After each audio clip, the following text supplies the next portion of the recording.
As well as doing content here for us at Radio Free UK, Alan Taylor-Shearer has his own podcast, Alan's Antics, which we host for him. And every week he gives a summary of what he's been doing. So here we have this week on Alan's Antics. This week on Alan's Antics. Feminists. It's a privilege to have a sexually transmitted disease. Good Lord, what is the world coming to? So now you have to be proud of your genital warts. Oh, and let's just throw in a dash of gonorrhea syphilis as well, shall we? And why not AIDS? I mean, you can only catch that once. Be proud of your status. Personally, I have a clean genital area, free of disease, herpes, or any kind of wart. Shout your status. Now, if like me you're of a certain age where there used to be two genders, you were either a boy or a girl. Well, according to Facebook, apparently now there are 72 different genders. But there's one particular word which has caught my attention and seems to be cropping up a lot, and that's the cisgender.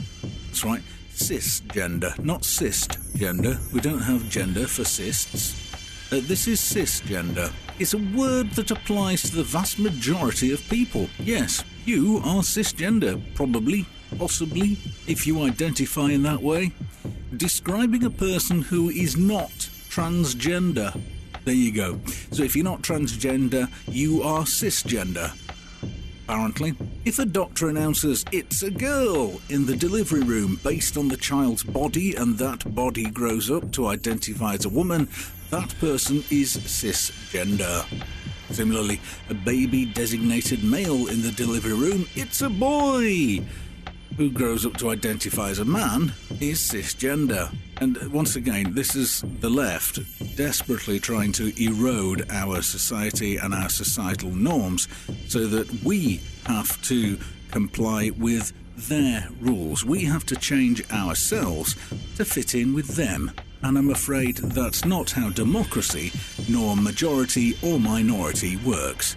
The majority does not change to suit the minority. However, the left-wing bias that we've had in this country for so many years has twisted that on its head. So now we are finding that the majority are having to change for the minority. Just look in the papers every day, if you feel so inclined, or listen to some of the other stories that some of the other producers make here, and I'm sure you'll find that there's not quite the truth that you're being told by the prostitutes about wage gaps and male privilege, white privilege, and the fact that because I'm a man, I get... Disabled campaigner tells the UN of discrimination faced by autistic females. A British autistic woman has told the United Nations, or the UN, of the clinical misogyny and misjudgments that have led to autism being viewed as something that only affects white males, and of the violence and abuse experienced by autistic people. And I can speak from personal experience that being left behind by the medical system is not a good place to be.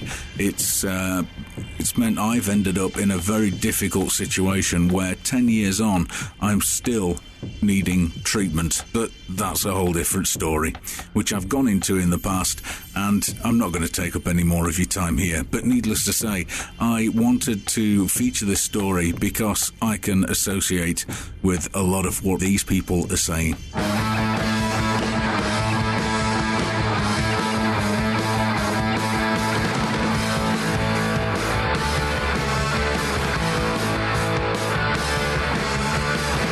This is from Breitbart.com.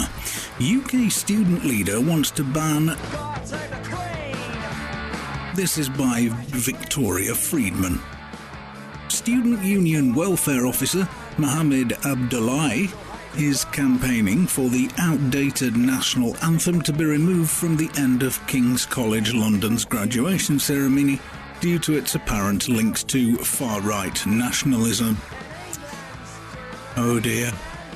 Mr. Abdullahi, a Danish national and geography student, made the statement on Facebook saying, quote, "In the context of increasing far-right nationalism across Europe and the legacy of the British Empire, the national anthem is just a bit shit, and exclaimed, "Fuck the nation state," reports the Mail Online. His comments led to a petition by James Finden, a member of KCL Conservative Association, to keep God Save the Queen. Mr. Finden told Mail Online, quote, "It is an embarrassing reflection on students at King's that one of our elected officers has resorted to such a petulant and disrespectful outburst on social media with so many expletives." A fellow critic of Mr. Abdullahi, Alex Sanso, who's studying for an MA in politics, said, "It is deeply worrying that an elected student representative should promote his own political agenda with a lack of respect for the traditions of the university, particularly on an issue of historic and cultural salience." Quote, "For someone who condemns issues that divide us, it's bizarre that the VP should criticize the nation state, the ultimate institution to promote and enable unity amongst us." End quote. In his manifesto to become Vice President for Welfare and Community at the near 200-year-old university, Mr. Abdullahi called the government's anti-terror strategy PREVENT racist and said he wanted to decolonise the curriculum. However, the university, which was founded in 1829 under the patronage of King George IV, is reported to be taking Mr. Abdullahi's feedback into serious consideration.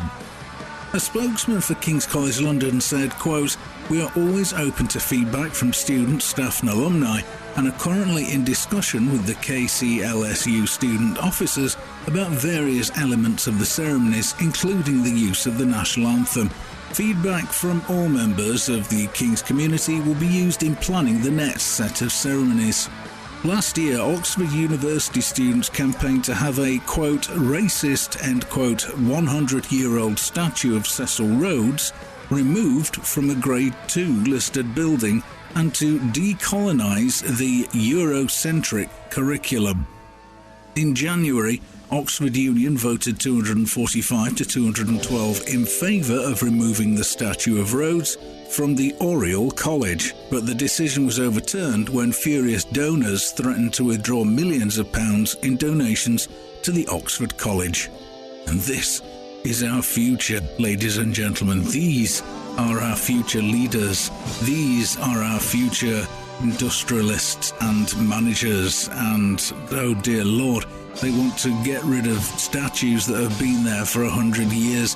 And they don't want the national anthem. They seem to think that our entire country is racist. This is why we can't be doing with social justice warriors. And to use such language in a post as well, Mohammed, that's terrible. Especially for somebody with your name. Your religion and your culture doesn't really support that kind of language. Or maybe it does. I mean, killing people's okay, isn't it? So what's a bit of bad language amongst friends? Fuck it. Well, that was just a little snapshot of the week on Alan's Antics on RadioFreeUK.org. To hear the full recordings and a whole lot more, go to RadioFreeUK.org. And there'll be more next week. Take care and have a safe one.